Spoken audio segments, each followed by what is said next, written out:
I've found it useful to think of Girardian scapegoating as electrophysics in a certain way. Here's what I mean. When you have mimesis, when you have mimetic rivalry rather, you have two kind of spirals of charge building up, antagonizing each other, and the charge gets bigger, the difficulty gets bigger, the struggle, the competition gets bigger, the rivalry gets bigger, and what happens is, at a certain point, they have to find a scapegoat to release all this tension. And this resembles, to me, something like lightning finding a lightning rod and discharging the built-up charge into something of the opposite charge. And as the mimetic rivalries of the Jews and the Romans build up, they have to come out in the murder of Jesus. And as various other evils and mimetic rivalries build up, they discharge like lightning into a lightning rod. And what's interesting about this to me is that it captures the scapegoating mechanism and the mimetic rivalry mechanism in a metaphor that is familiar and physical and scientifically known.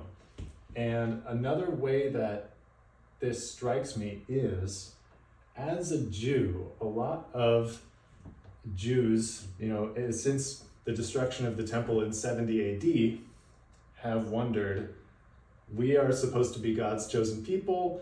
Why are we getting kicked around all the time? Why are we being oppressed by all the cultures that we live in? And why did the Holocaust happen and all these things?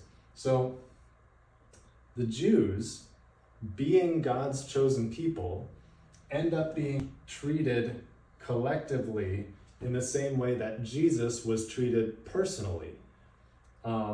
This is just my theory, by the way. Don't quote me on this necessarily, but in every culture where there were Jews, let's say like this is Russia right here, and mimetic rivalries building up in Russia, various problems, and they all have to blame somebody. And the Jews, being an unarmed minority that refuses to assimilate, becomes the lightning rod for the built-up, pent-up evil of Russia. And they capture it like a lightning rod, or like Jesus. And this is the pattern that the Jews have been following, unbeknownst to them, for 2,000 years. That this is not God merely allowing the Jews to be abused by the world for no reason forever. That would be a really mysterious thing to involve one's chosen people in.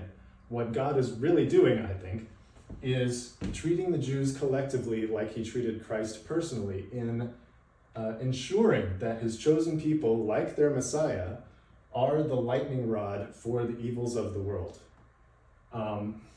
The trouble and the struggle here is that the Jews don't know that that's what's going on. The Jews don't have the decoder ring. The Jews don't have the model after which they can see themselves, in which they can see themselves and go, indeed, this is how God treats his favorites and his closest. That in the same way that Jesus is a lightning rod for the evils of the world, the saints and martyrs are also the lightning rod for the evils of the world.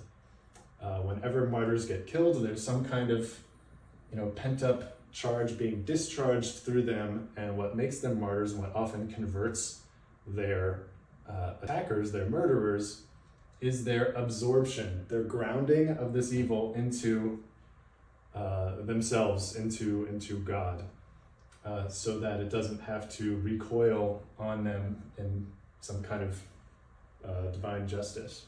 It's the mercy, it's the grounding of discharged evil, the reabsorption of discharged evil that makes mercy merciful.